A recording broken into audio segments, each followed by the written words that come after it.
Good morning. Webster's dictionary definition of worship says adore, idolize, esteem worthy, reverence, homage.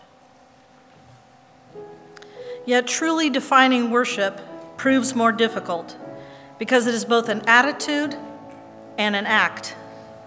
In Psalms 45 and 103, it says, all true worshipers must worship God in spirit and in truth. That is, true worship takes place on the inside, in the heart, or spirit of the worshiper. One day, when Job's sons and daughters were eating and drinking wine in the oldest brother's house, a messenger came to Job and reported, while the oxen were plowing and the donkeys grazing nearby, the Sabaeans swooped down and took them away. They struck down the servants with the sword, and I alone have escaped to tell you. He was still speaking when another messenger came and reported, a lightning storm struck from heaven. It burned up the sheep and the servants and devoured them, and I alone have escaped to tell you. That messenger was still speaking when yet another came and reported, the Chaldeans formed 3 bands and made a raid on the camels and took them away. They struck down the servants with the sword, and I alone have escaped to tell you. He was still speaking when another messenger came and reported, your sons and daughters were eating and drinking wine in their oldest brother's house, and suddenly a powerful wind swept in from the desert and struck the 4 corners of the house, and it collapsed on the young people so that they died. And I alone have escaped to tell you. Then Job stood up, tore his robe, shaved his head, and he fell to the ground and worshiped.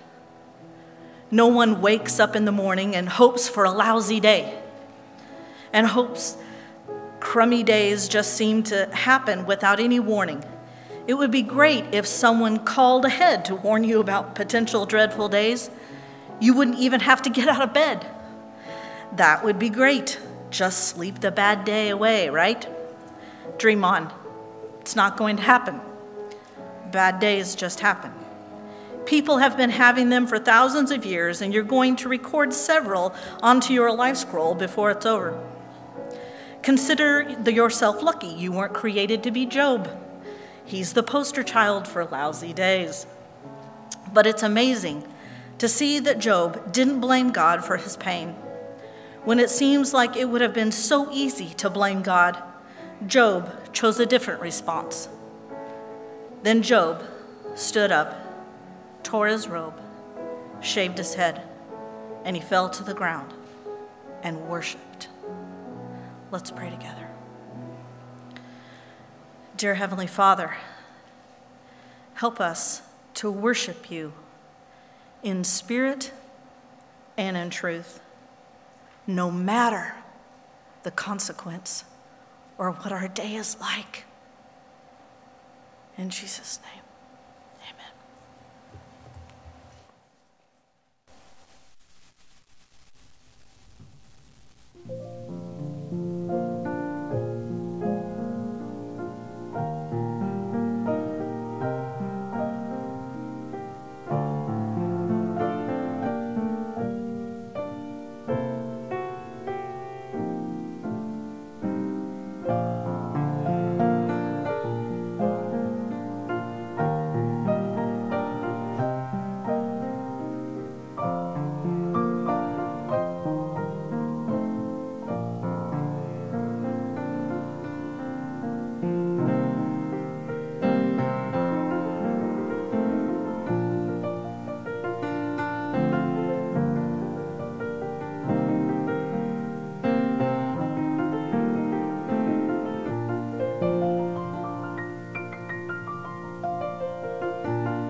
Let's pray as we prepare for the offering today.